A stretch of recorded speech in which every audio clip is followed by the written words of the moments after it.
Seja o nome de Jesus. Irmãos, não querendo tomar muito tempo, eu queria que você abrisse a sua Bíblia na Epístola de Tito.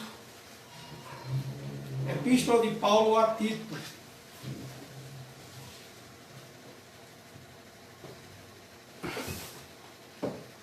Nós vamos ler no capítulo 2, a partir do versículo 11. E vamos ler alguns versículos também do capítulo 3, que vai do 1 ao 8. Tá? Eu vou ler do capítulo 2, do versículo 11 ao versículo 15, só para situar um pouco e não ficar um pouco a leitura meio que desblocada daquilo que Paulo está querendo instruir Tito a fazer nessa região, na igreja dos cretenses. Então, desde já eu peço a você para abrir a sua Bíblia no capítulo 2 de Tito, Epístola de Paulo a Tito, capítulo 2, versículo 11, que diz assim: porquanto a graça de Deus se manifestou salvadora a todos os homens, educando-nos para que, renegadas a impiedade e as paixões mundanas, vivamos no presente século sensata, justa e piedosamente, aguardando a bendita esperança e a manifestação da glória do nosso grande Deus e Salvador, Cristo Jesus, o qual a si mesmo se deu por nós, a fim de redimir-nos de toda iniquidade e purificar para si mesmo um povo exclusivamente seu, zeloso de boas obras. Alguns comentaristas vão dizer que esse versículo 14 do capítulo 2 tem e faz menção à obra salvadora de Cristo, e é o que deve permear todo o conteúdo do livro de Tito. Essa é a verdade. Jesus Cristo se entregou por nós a fim de redimir-nos de toda a iniquidade e purificar para si um povo exclusivamente seu, zeloso de todas as boas obras. Dize estas coisas, exorta, repreende, também com toda a autoridade, ninguém te despreze. Capítulo 3, versículos 1 até 8, diz: lembre-lhes que se sujeitem aos que governam, as autoridades sejam obedientes, e sejam prontos para toda boa obra. Não difamem a ninguém, nem sejam altercadores, mas cordatos, dando prova de toda cortesia para com todos os homens. Pois nós também outrora éramos nécios, desobedientes, desgarrados, escravos de toda sorte de paixões e prazeres, vivendo em malícia e inveja, odiosos e odiando-nos uns aos outros. Quando, porém, se manifestou a benignidade de Deus, nosso Salvador, e o seu amor para com todos, não por obras de justiça praticada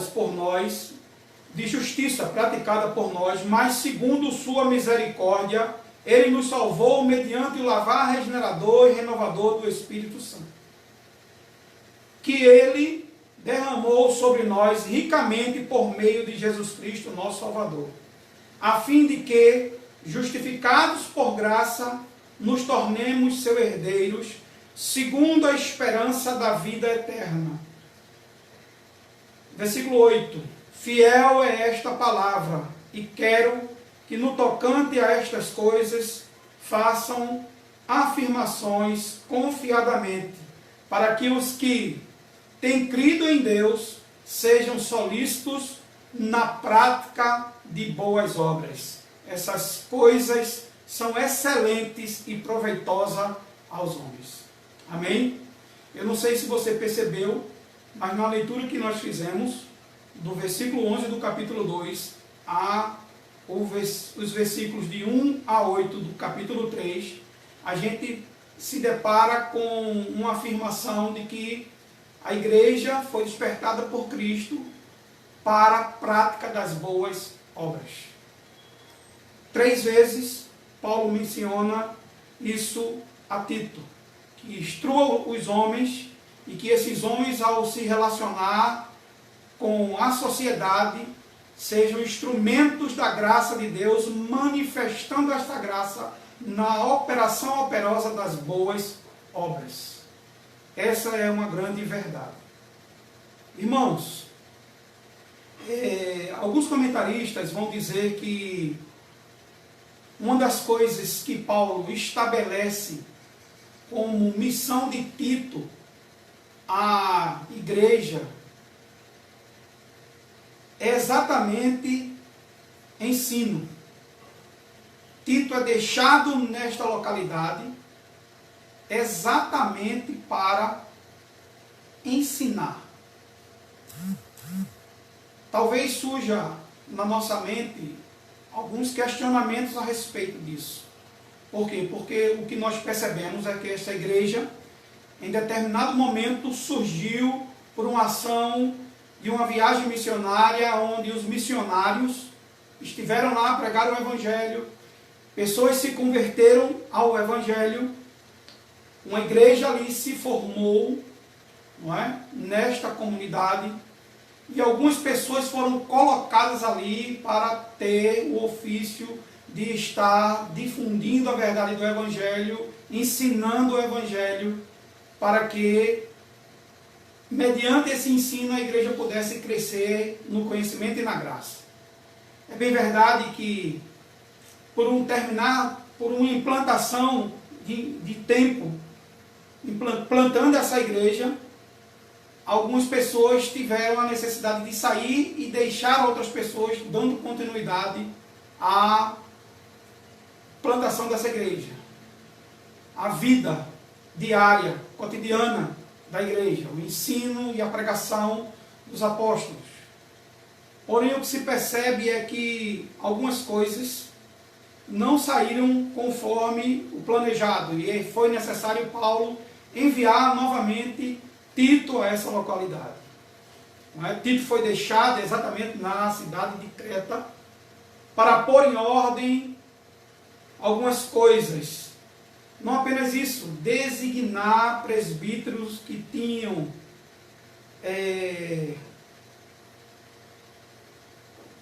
que estar inteirados da problemática que estava acontecendo lá.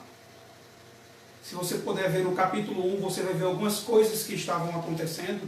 Existiam falsos mestres infiltrados, trazendo problemas doutrinários à igreja. E a intenção de Paulo era exatamente essa: colocar Tito lá para que ele pudesse designar presbíteros que tinham que ser homens que cumprissem um requisito, ser homens bons e ser mestres capazes, firmes na sã doutrina. O caráter arbitrário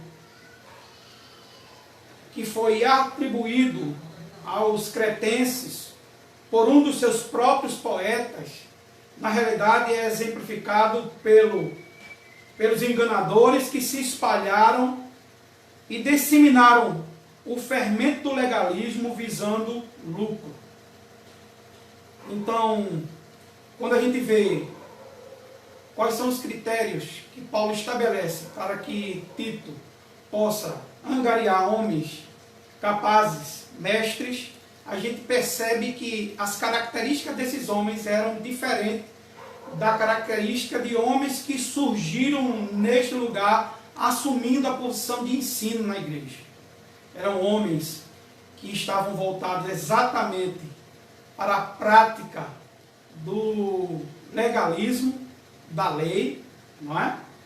Paulo vai chamar eles de... possivelmente eram judeus, não é? Que seguiam a lei de Moisés, que reconheciam o senhorio de Cristo, mas agregavam na sua doutrina algumas coisas do cristianismo em detrimento da sua própria condição de salvo. Então Paulo coloca Tito lá para organizar, para colocar em ordem e designar homens capazes e bons de fazer o quê? De ensinar. Ensinar a quem? É interessante que quando há algum problema de heresia dentro da igreja, o que surge à nossa mente de imediato é exatamente combater as heresias com o verdadeiro ensino. Combater o falso ensino com o verdadeiro ensino. Mas o que se pensa é que a igreja que tem que ser o alvo do verdadeiro ensino. Então é ensinar a igreja, dar a oportunidade à igreja de escutar o verdadeiro ensino ou de lembrar do verdadeiro ensino que tinha sido ensinado e corrigir as distorções do falso ensino. Mas a intenção de Paulo é fazer com que dois público-alvo recebam esse ensinamento do ensino verdadeiro, da verdade do Evangelho. O primeiro grupo de pessoas era os próprios falsos mestres. Paulo instituiu Tito lá em Creta, exatamente para ensinar esses falsos mestres, como é que eu posso dizer? Ensinar os falsos mestres o verdadeiro Evangelho. Esse era o primeiro alvo que Tito tinha que atingir. Talvez a gente possa pensar assim: a gente tem que dar a oportunidade das pessoas escutar o verdadeiro, ser capaz de explicar o verdadeiro Evangelho, encontrar as distorções do falso e aplicar o verdadeiro em cima do falso, dando a essas pessoas a oportunidade de conhecer o verdadeiro. É isso que me encanta nesta carta de Paulo a Tito. Ele não diz, olha, ensina apenas a igreja, ele diz, ensina também aos falsos mestres, dando a eles a oportunidade de conhecer o verdadeiro. Porque possa ser que eles não venham ter, ou não tiveram esta oportunidade.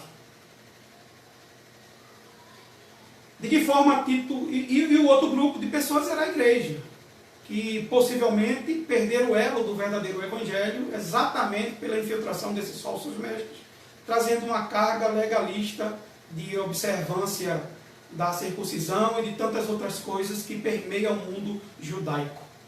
Não é? Aqui nós estamos tratando da igreja do primeiro século, onde existia essa transição do tempo do judaísmo para o cristianismo, então a gente pode ainda perceber que ainda tem uma influência do judaísmo aí.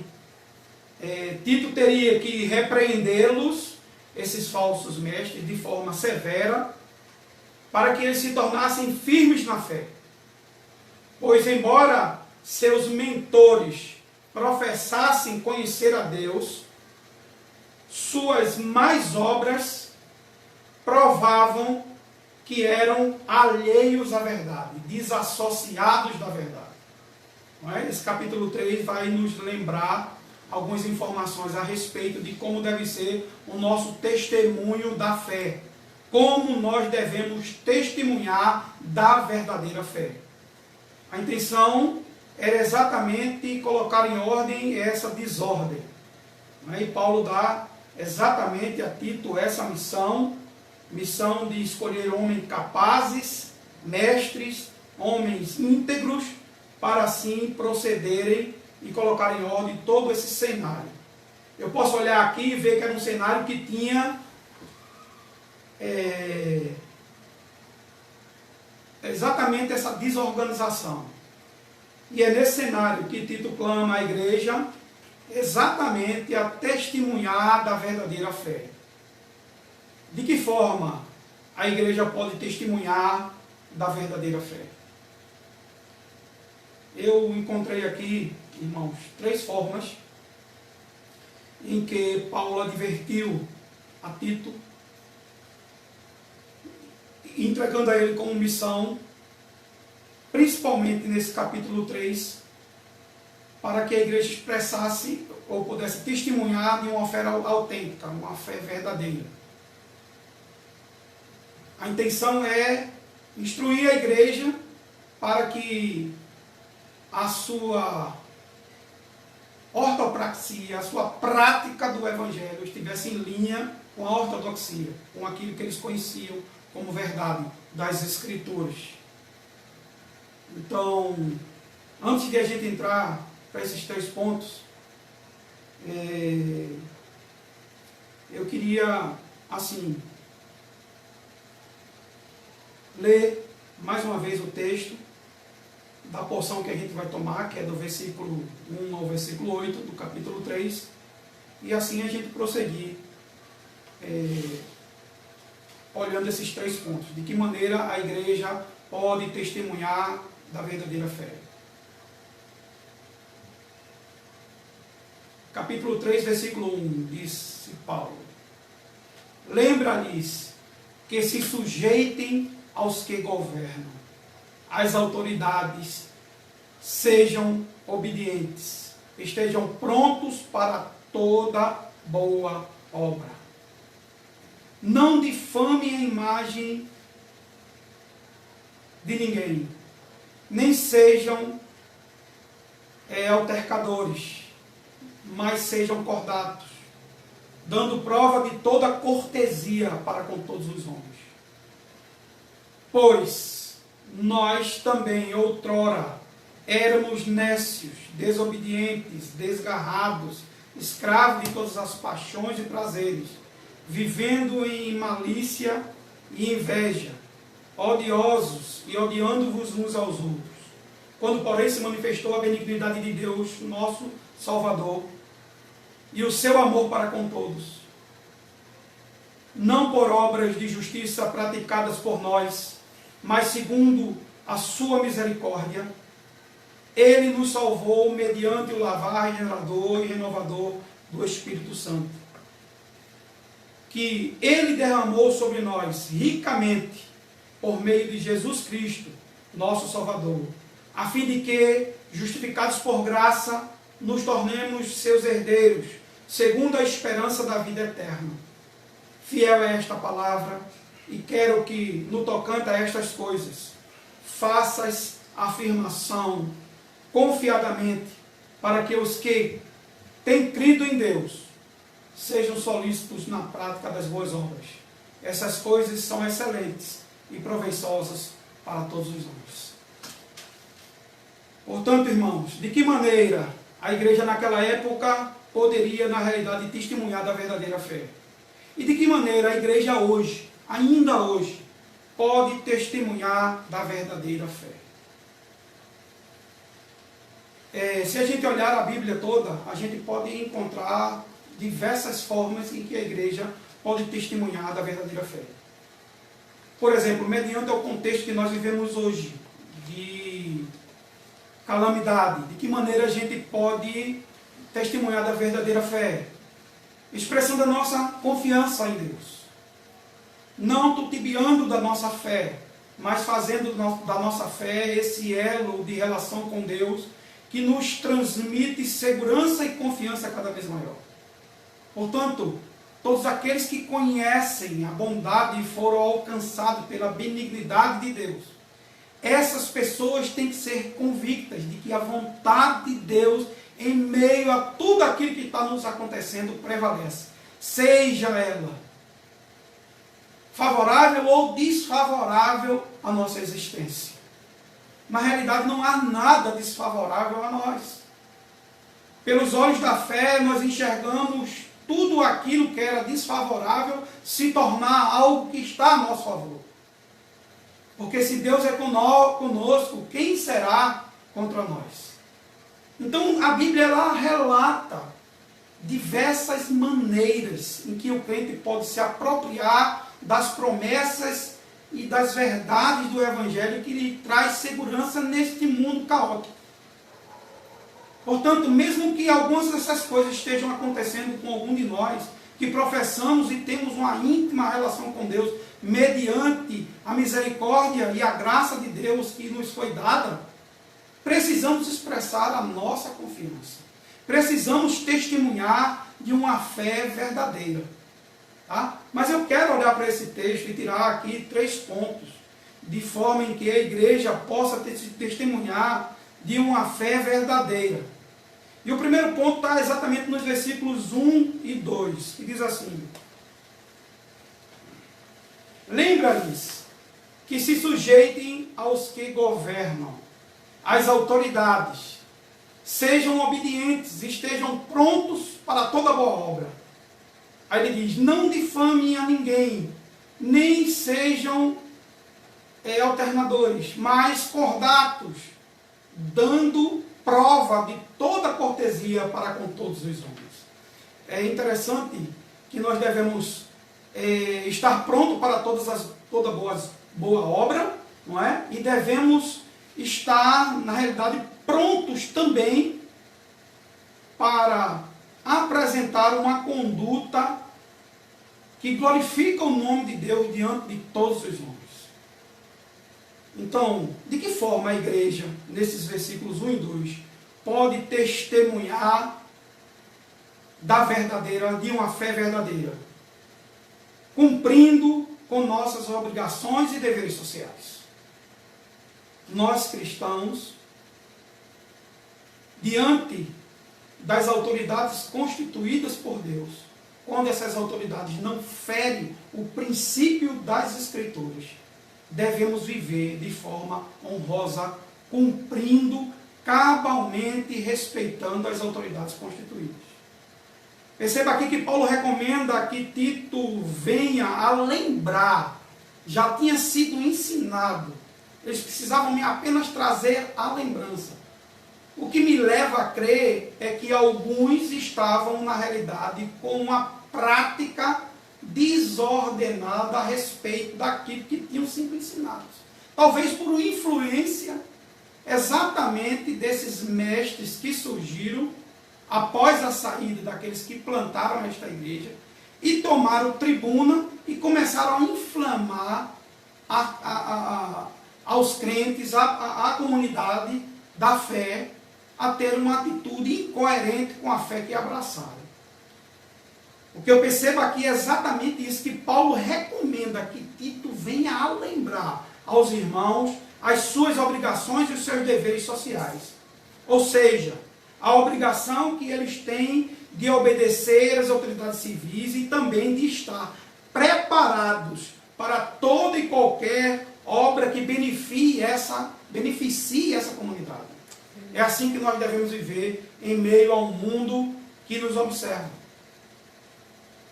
A expressão aqui, preparados, no texto, liga cada crente aos deveres com o governo e também aos deveres uns com os outros, ou com o seu próximo. Essas pessoas devem agora estar conscientes da sua condição restaurada, que agora devem refletir a bondade de Deus em sua conduta para com todos os homens. É neste versículo que Paulo apresenta aqui 5 requisitos a qual a igreja tem que se adequar.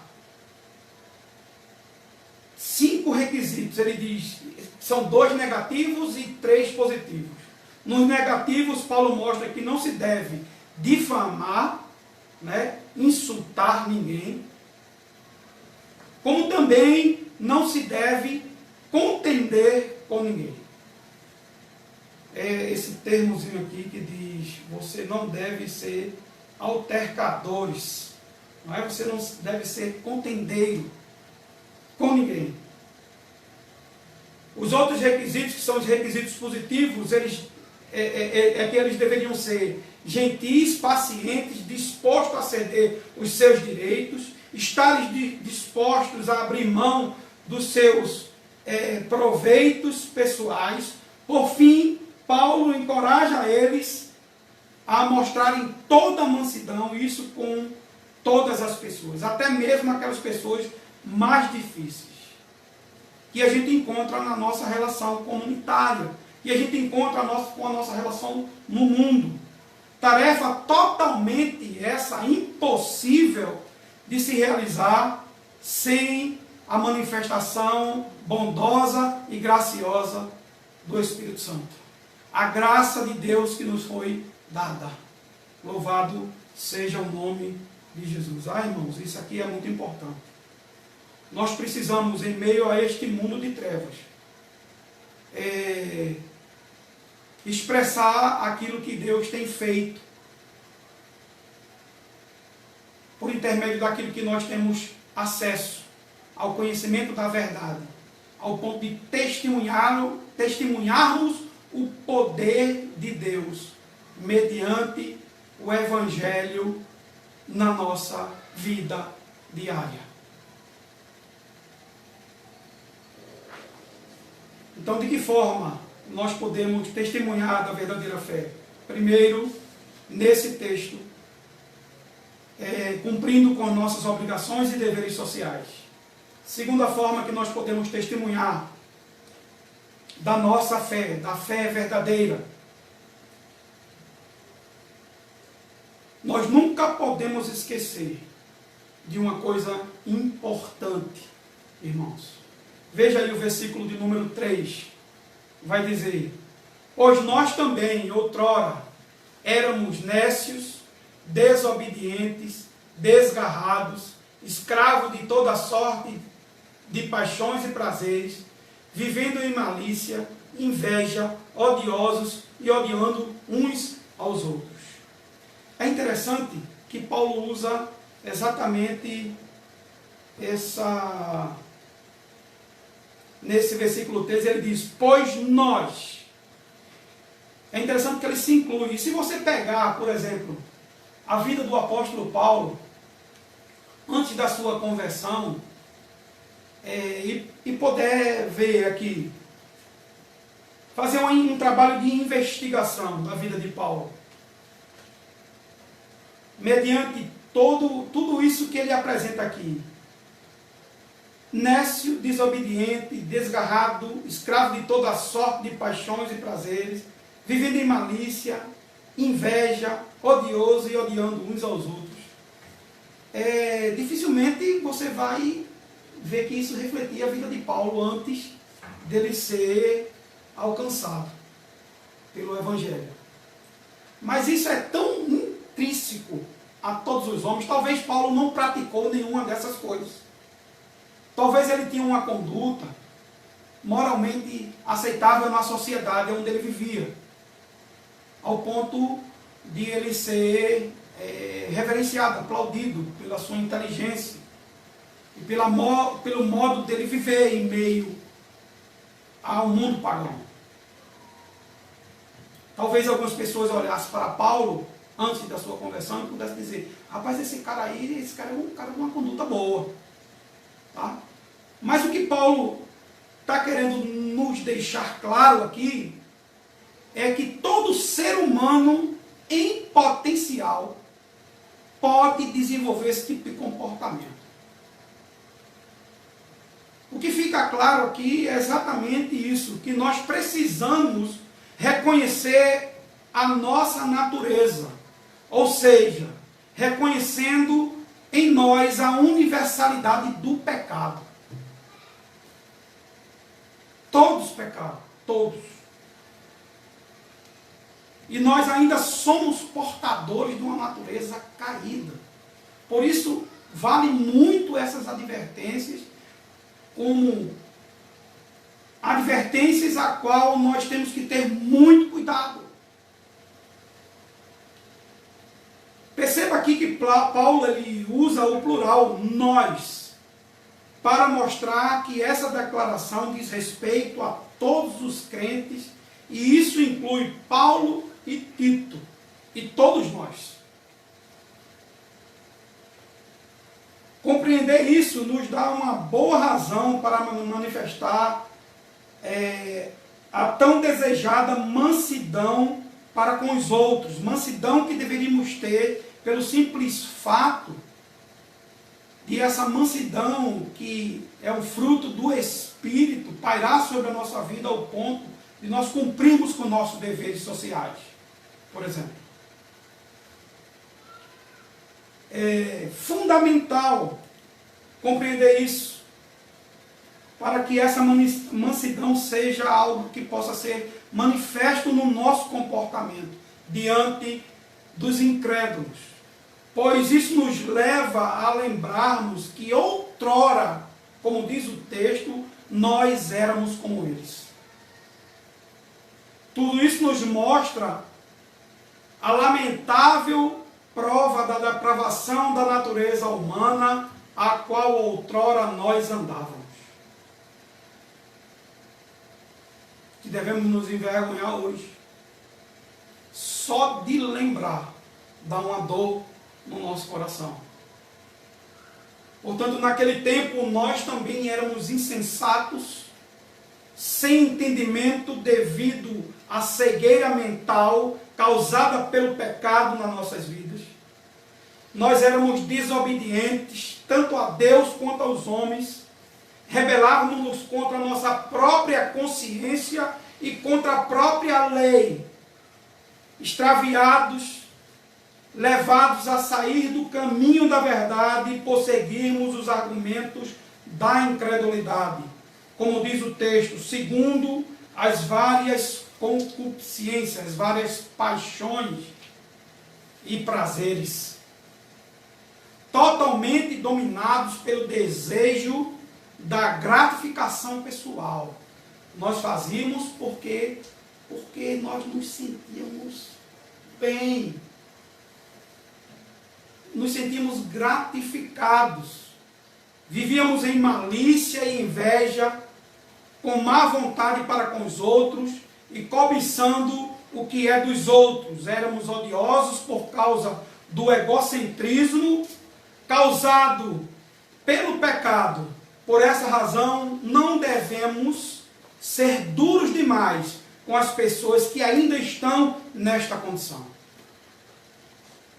Talvez haja muito mais severidade quando, por um deslize, praticamos essas coisas. Deve ter muito mais, como diz a própria Escritura, severidade para com aqueles que já foram instruídos ou já foram agraciados pela verdade que salva nesta relação com Jesus Cristo, do que aquelas pessoas que ainda estão mortas nos seus pecados e delitos.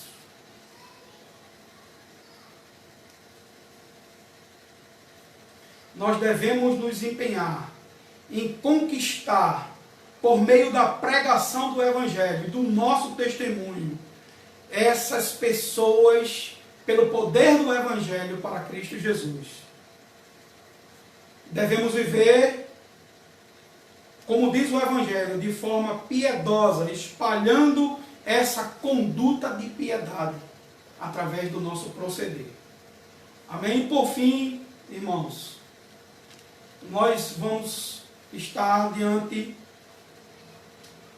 da terceira forma que nesse texto Paulo instrui a Tito a testemunhar da verdadeira fé. Está aqui no verso 4 a 7. O verso 4 diz o seguinte: quando, porém, se manifestou a benignidade de Deus, nosso Salvador, e o seu amor para com todos, não por obras de justiça praticadas por nós, mas segundo sua misericórdia, ele nos salvou mediante o lavar regenerador e renovador do Espírito Santo, que ele derramou sobre nós ricamente por meio de Jesus Cristo, nosso Salvador. Verso 7. A fim de que, justificados por graça, nos tornemos seus herdeiros, segundo a esperança da vida eterna. Então eu queria dizer que a terceira forma que nós podemos, neste mundo, assim como esses irmãos foram instruídos a testemunhar da verdadeira fé no mundo em que eles viviam, nós podemos usufruir do benefício da graça de Deus derramada sobre nós por meio daquilo que Jesus fez na cruz do Calvário. Louvado seja o nome de Jesus. Perceba aí que nesses últimos versículos, Paulo apresenta a ação graciosa das três pessoas da Trindade: do Pai, do Filho e do Espírito Santo. Eles aí, para fazer com que isso fosse possível, trabalharam harmonicamente em nosso benefício. O texto diz: quando a benignidade de Deus e o seu amor, demonstrado na vinda de Cristo Jesus, onde nos salvou pelo poder renovador do Espírito Santo, a ponto de agora confessarmos com alegria que Jesus é o nosso Deus e Salvador.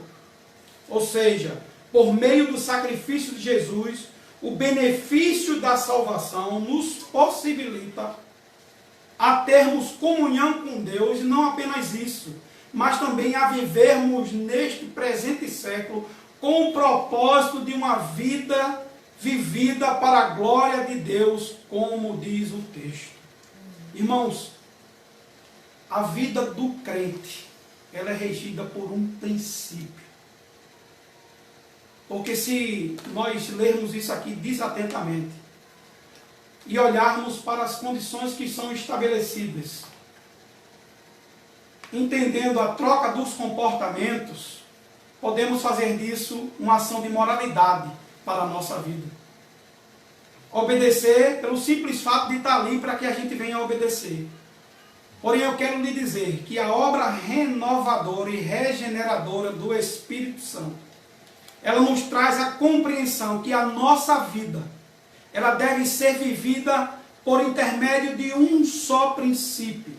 Quer comamos, quer bebamos ou façamos qualquer coisa, devemos fazer para a glória de Deus. Ou seja, o princípio é: Deus, em meio a tudo que fazemos, é levado em consideração. Isso glorifica ou não glorifica a Deus? Se glorifica, eu faço. Se não glorifica, eu não tenho compromisso com aquilo que não glorifica a Deus. O texto vai mais adiante. Ele diz: havendo sido justificado por sua graça, viéssemos a ser herdeiros na esperança da vida eterna. Ou viva a esperança, ou glórias sejam dadas a Jesus Cristo.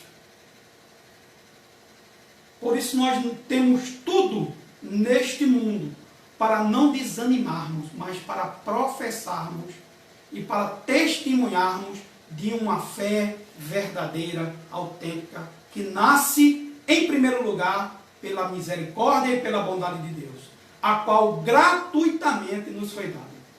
Louvado seja o nome de Jesus. Queridos, para não me alongar mais, eu quero concluir com 3 aplicações.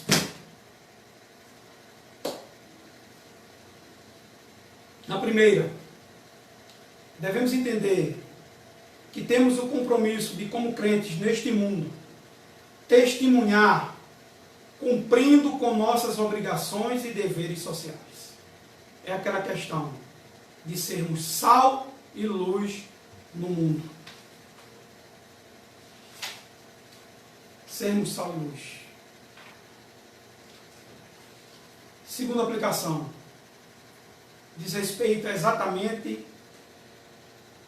ao nosso entendimento na nossa relação com os descrentes.